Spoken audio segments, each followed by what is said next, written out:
Israel के तेल Aviv, Ashkelon और किरियात गात पर ईरानी बैलिस्टिक मिसाइलों ने हमला किया है। ताबड़तोड़ प्रहार उनकी तरफ से किया गया है, जिनमें भारी नुकसान की तस्वीरें सामने आई हैं। डिमोना जैसे संवेदनशील न्यूक्लियर इलाके तक खतरे के निशान नजर आ रहे हैं।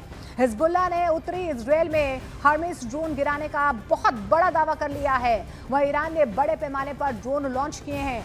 अमेरिका भी एक्टिव नजर आ रहा है। सचकॉम ने ईरान के ड्रोन नेटवर्क पर लगातार हमले की बात मानी है।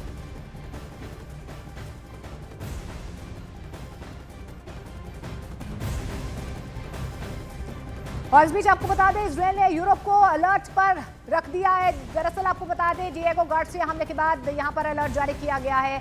आईडीएफ की तरफ से बकायदा ये अलर्ट जारी किया गया है। ईरान की रेंज में यूरोप के बड़े शहर, इस तरीके का अलर्ट जो है यहां पर जारी किया गया है। लंदन, पेरिस और बर्लिन भी ईरान की रेंज में है। ईरान ने ब्रिटिश बेस डिएगो गार्सिया पर मिसाइलें दागी थी, जिसके बाद अब यूरोप के लिए यहां पर इजरायल की तरफ से अलर्ट जारी किया गया है। दरअसल जिस तरीके से डिएगो गार्सिया पर ईरान की तरफ से प्रहार किया गया, उसके बाद से अब यूरोप के भी कई ऐसे शहर हैं जो ईरान के निशाने पर हो सकते हैं। ये चेतावनी जारी की गई है। और देखिए, बीते दिनों की स्ट्राइक इसलिए टेंशन बढ़ाने वाली है क्योंकि जिस डिएगो गार्सिया पर ईरान ने मिसाइल दागी है वो करीब 4000 किलोमीटर दूर है और दुनिया के सामने ईरान की मौजूदा मिसाइल ताकत के लिहाज से ये काफी ज्यादा है। तो देखिए, ईरान यहां पर है, यहां पर आपको डिएगो गार्सिया नजर आ रहा है।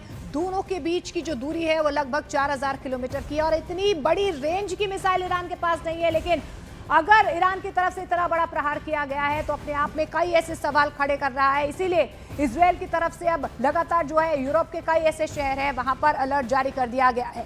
अब आपको ये भी बता देते हैं कि डिएगो गार्सिया इतना इंपॉर्टेंट क्यों है, अहम क्यों है। देखिए, हिंद महासागर में एक छोटा सा ये द्वीप है।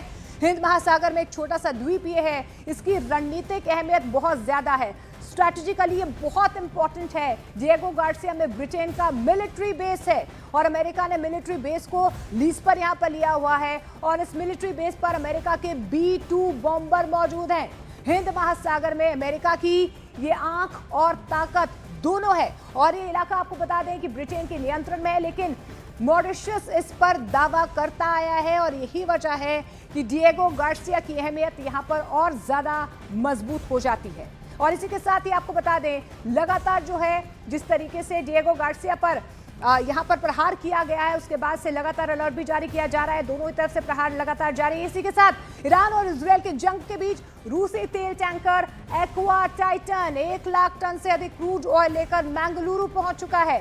भारत के लिहाज से एक अच्छी खबर है। ये टैंकर पहले चीन जा रहा था, हालांकि बाद में इसे भारत की ओर मोड़ दिया गया। इस टैंकर में करीब 7.7 लाख बैरल कच्चा तेल भरा हुआ है, यानी कि लगातार जो है स्ट्रेट ऑफ हॉर्मुज से भारत की तरफ जो है वो टैंकर्स बढ़ते हुए नजर आ रहे हैं। जिस तरीके से ये जानकारी मिल पा रही है कि तेल टैंकर एक्वा टाइटन जो पहले चीन जा रहा था, लेकिन इसे अब भारत की तरफ मोड़ दिया गया और ये मंगलुरु पहुंच चुका है।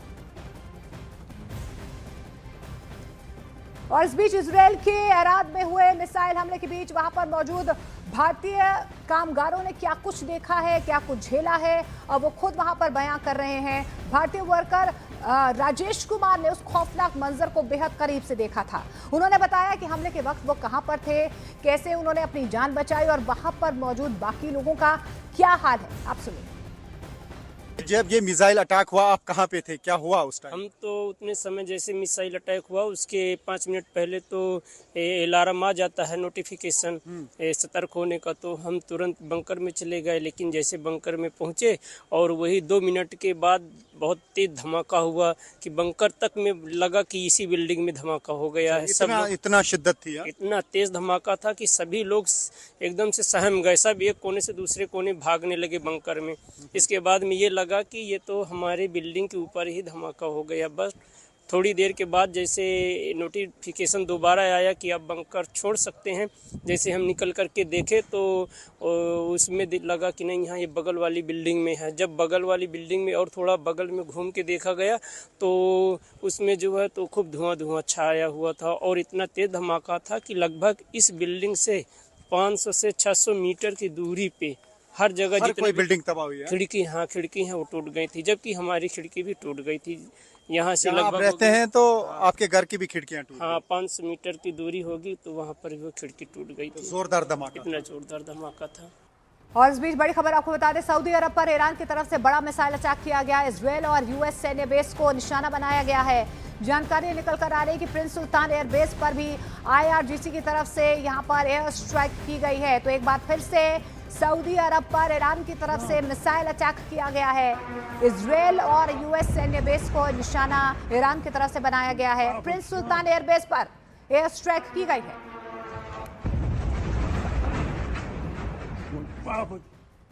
और दक्षिणी लेबनान के मजदल सेम्स इलाके में इजरायली वायुसेना ने एक सटीक हमला करते हुए हिजबुल्लाह की सबसे घातक फोर्स यानी कि रदवान फोर्स के प्रमुख कमांडर अबू खलील बर्जी को मार गिराया है।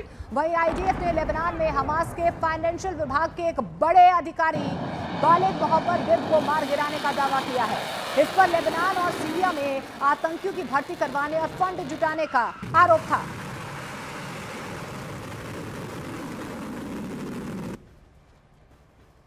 तो हिजबुल्लाह पर इजरायल की तरफ से बहुत बड़ा प्रहार किया गया है। हिजबुल्लाह जो लगातार ईरान की यहां पर मदद करता आया है, दक्षिणी लेबनान में यहां पर ये बहुत बड़ा प्रहार इजरायल की तरफ से।